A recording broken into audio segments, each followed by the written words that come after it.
Good afternoon, ladies and gentlemen. I would like to welcome our chairpersons, Her Excellency, Dr. Maya Morsy, President of the National Council for Women, Dr. Hala Salahuddin Talat, Dean of the Faculty of Medicine, Cairo University, Dr. Sameh Zaki, Professor of Obstetrics and Gynecology, Cairo University. This is an important session, and I believe it's the first time to be organized in any general obstetrics and gynecology congress, at least as far as I know in Egypt. There's a global and national drive towards equality between genders. And this is constitutional rights, including health rights. So we thought of why not organize a session that addresses women's health rights in our Congress. And we approached Her Excellency Dr. Maya Morsy, Ms. Frederica Meyer, UNFPA representative in Egypt, Dr. Nahal Abdeltawab, Country Director, United Nations Population Council, and smoothly enough, they accepted, and we really thank them for this. It was really nice. And because I think if our department or our Congress started implementing, organizing sessions addressing women's health rights, this will be propagated and will be replicated in other congresses. This is what I believe. So thank you very much for accepting.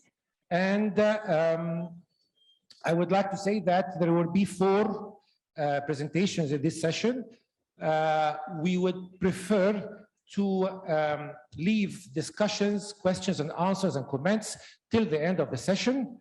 And now I call for Her Excellency Dr. Maya Morsy. She will be presenting a very interesting presentation. Dr. Maya.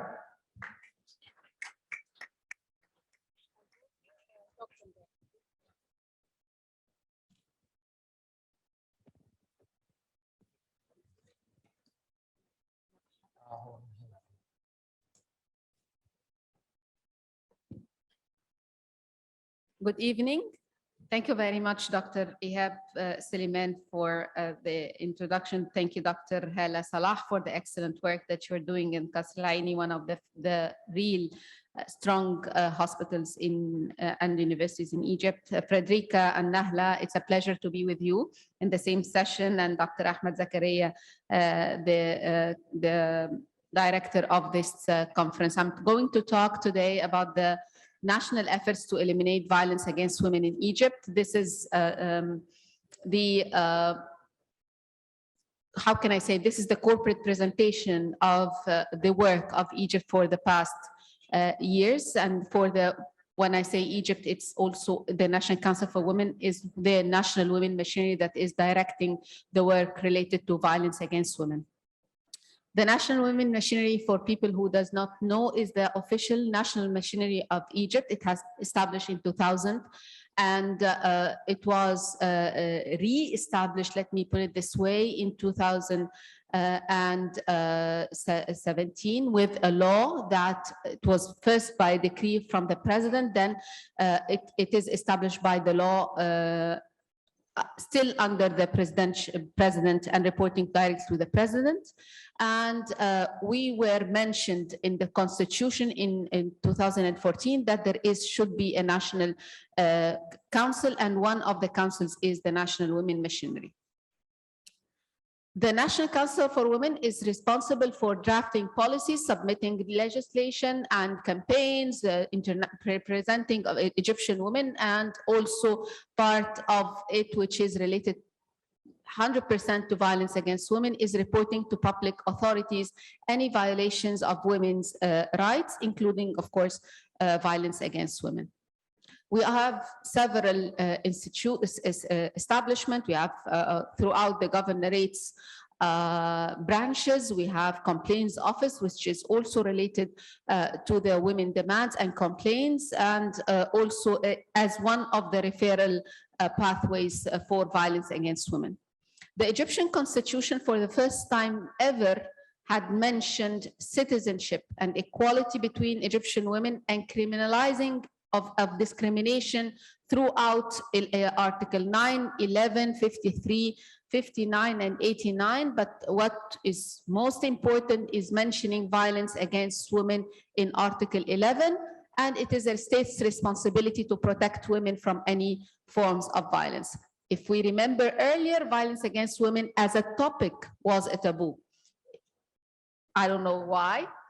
How can we negate that there is violence against women, and it's the state's responsibility to protect women from all forms of violence. This gives the national women machinery strength to fight for more protective measures, strength to fight for stronger referral system, and strength also to fight for more legislations.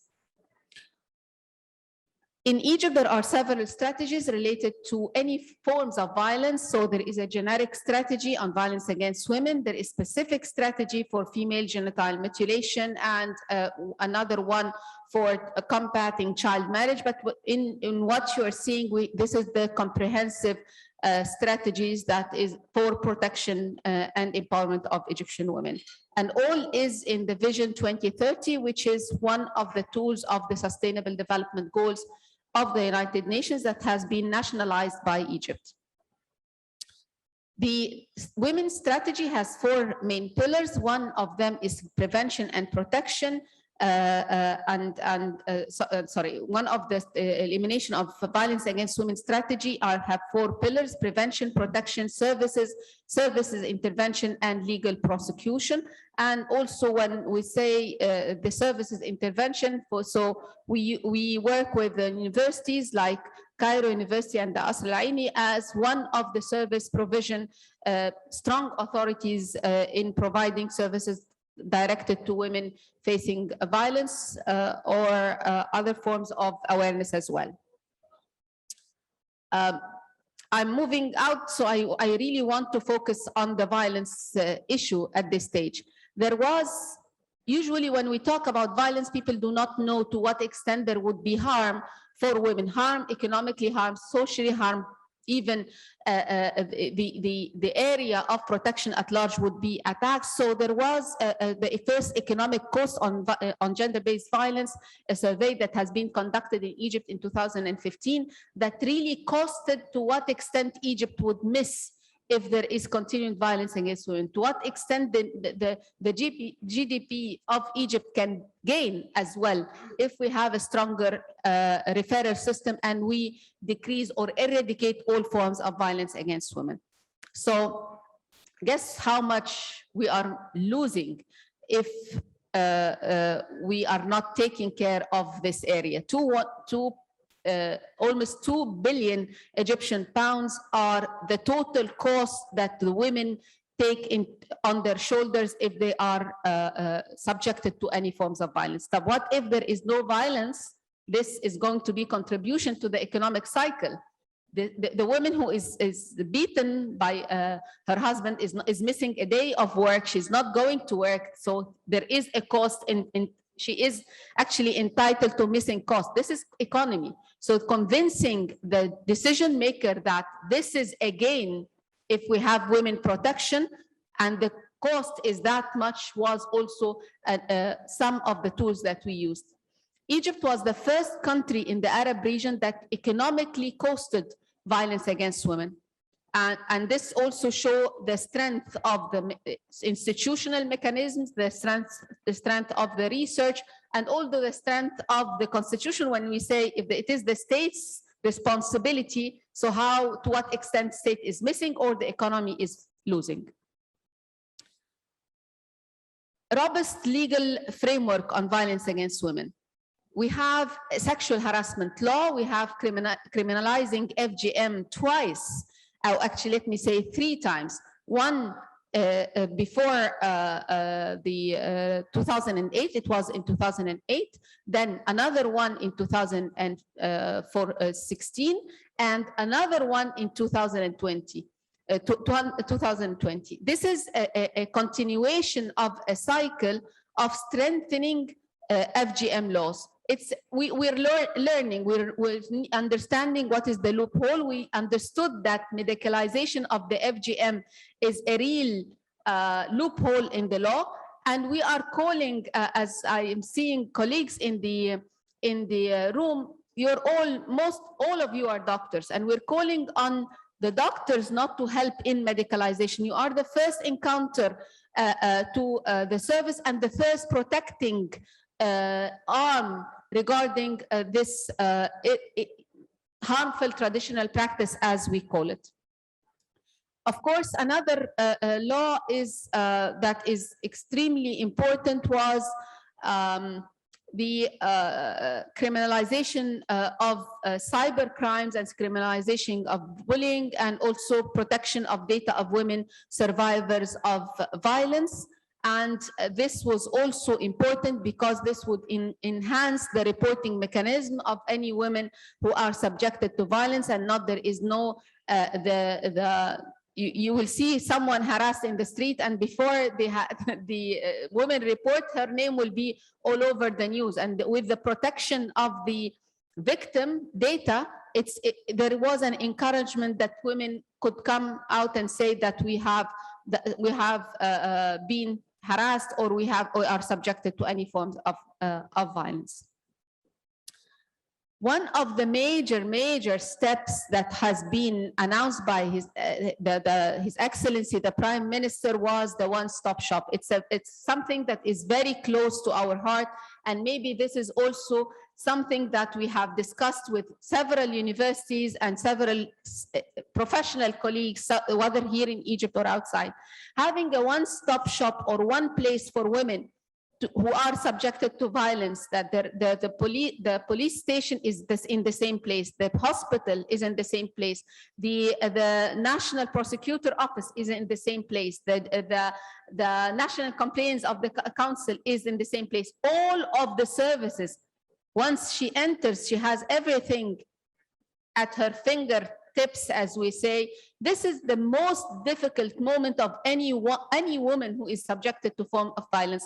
And we keep on moving her from one place to the other, but actually after a successful negotiation, the Prime Minister issued a decree. So there is a place that is going to be established with all the services, from the Ministry of Justice to the National Council for Women to the Ministry of Social Solidarity, all under one umbrella. It's going to be in Greater Cairo, and it's a pilot, and hopefully inshallah we're going to move it from one governorate to the other. So it is providing services, and of course we will also have the great support of our team in the universities, and on the top of course is Cairo University and Al-Asr Al-Aini.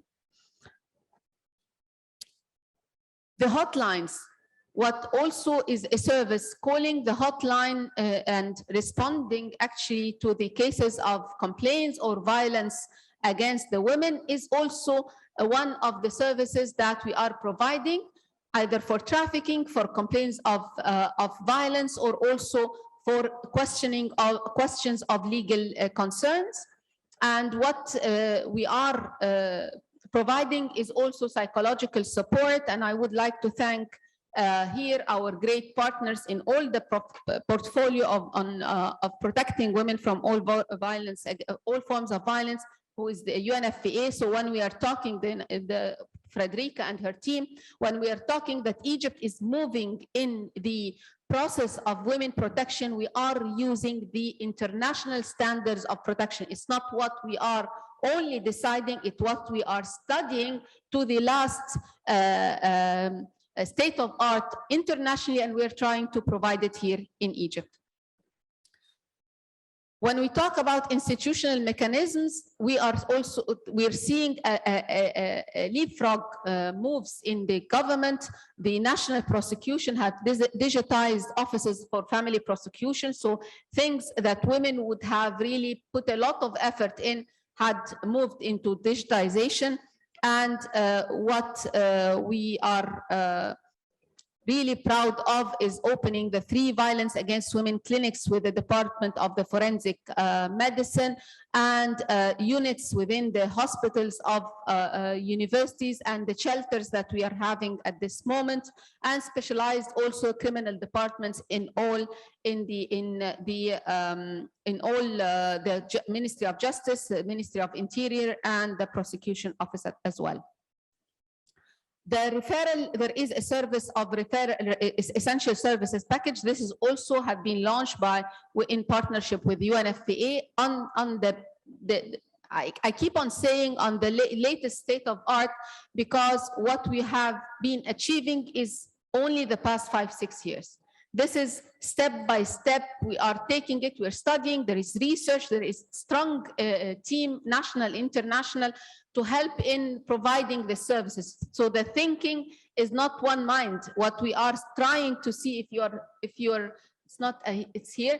What you're seeing here is the referral pathway that's happening for to and supporting Egyptian women, starting by justice and policing, hospitals, anti-violence against women medical units response, which we are working on increasing, shelter, safe home, civil society organizations. So this is an institutional setup for referral at large. We are trying, it's trial and error. We are learning, we are enhancing the services, but our main aim is actually protecting women and going back to the constitution that it is the state's responsibility for protection.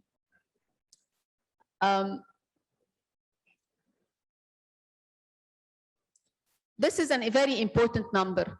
When we are talking about FGM or female genital mutilation and harmful traditional practices, whether early marriage or female genital mutilation, what we have been working is with the support of government entities, concerned law, as I mentioned in the beginning, Al-Azhar, the 3 churches in Egypt, development partners, and civil society. We reached to around 76 million knocks, let me say, outreach. Not 76 million people. No, it's a keeping on repeating the same message. And I do remember the word of Dr. Hassan Badrawi earlier, maybe he will not remember this, when he said that anything, if you want to really create a change, you have to keep on repeating the same message with the same tone, with the same enthusiasm, with the same words. And I kept on thinking of these words while we were working on the FGM. Because we kept on repeating the same words, the same things, and we are seeing right now, not full eradication, but the numbers are declining. And what is really interesting is the number of cases that are reported to the hotline is increasing. And what is more interesting is that the fathers are the ones who are reporting the cases and actually asking whether they should do such a criminal act to their daughters or not. So this is, if we are seeing success, this is the success on the ground, changing the mindset of the men, changing the mindset and protecting the girls is what we are seeing here in this case. I will not talk about the other forms of violence, but as I said, awareness raising, and actually I have to thank the Congress here, or the conference here, of opening such a talk in an unprecedented way. We don't want to talk to the usual suspects, the believers, the people who are convinced of the case, the people who are really the women activists or the supporters. They are convinced. We need to be there in forums that people might be for the first time knowing such a problem, or for the first time hearing about some of the initiatives that Egypt is doing, or actually concerned about FGM. So we need to be in this forum. So I really want to congratulate Dr. Ihab Suleiman when he came out with this idea, and the championship when it comes from the men who are concerned about this issue. I think we are changing the mindset of Egypt, and I really want to congratulate Dr. Ihab and his team for putting this agenda in this Congress. we can do the best in the whole world, but we really need to monitor and evaluate what we are working on. So there is a unit for the reporting on the achievements, the obstacles, and the way ahead. There is a steering and executive committee that we're working with, and the National Observatory as well, an independent one, providing support, periodic meetings, working, as I said, with UN partners. And we have also a tracker, a national tracker and a COVID tracker, because backward to the COVID pandemic, we were expecting to have an increase of forms of violence against women like all the world. And there was an increase with this. I will not have the full picture, but there was an increase of percentage. And what is surprising is that the increase of the violence in families were for the first time. So what was happening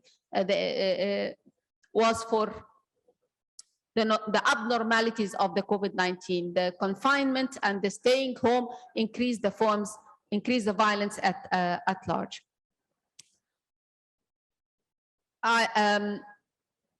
What is important, as I said, is to talk to you, to talk to others about this major challenge for Egyptian women. And what we are seeing, and after a lot of work, we're having a strong political will. And this, what is happening in Egypt for Egyptian women is unprecedented by all means, unprecedented by all means. And people are laughing and saying, to what extent you want to enhance the agenda further? There is an enhancement in the agenda. We might have the highest percentage in the parliament, we have the highest percentage in the cabinet, we have a strong political will, but still we have to work on the mentality of the people, and the most challenging is the behavioral change. And this is why it's of great help to work with the universities. It's a great help to create different and institutional mechanisms and different pathways to help to eradicate violence against women. Another time, I'm so proud to be with the experts, with the colleagues, with the strong stars and names in the medical field, but I am sure that they are the champions for change, and they are going to create a different dynamics with their students, with their peers, in saying that we should not accept any form of violence for our Egyptian women. And if she is strong, if she is going to be or empowered, we have to empower her more and protect her from all forms of violence. Thank you very much, and best of luck in the rest of the conference.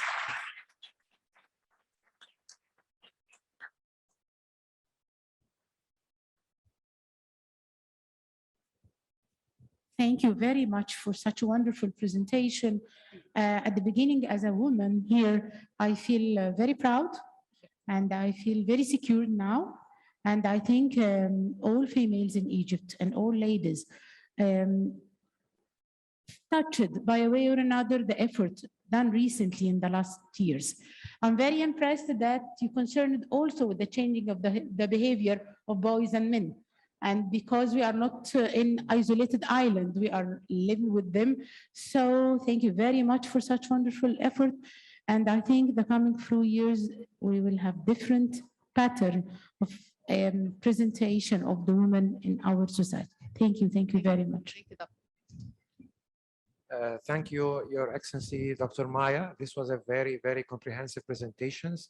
And actually, it's not us who are changing the mindset. Actually, your efforts are the ones who are changing the mindsets and completely shifting 180 degrees mindsets from against to pro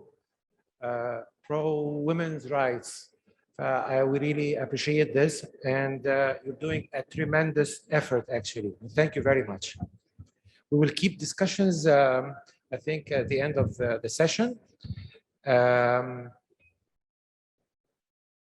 ايه صوتي مش باين بجد؟ اوكي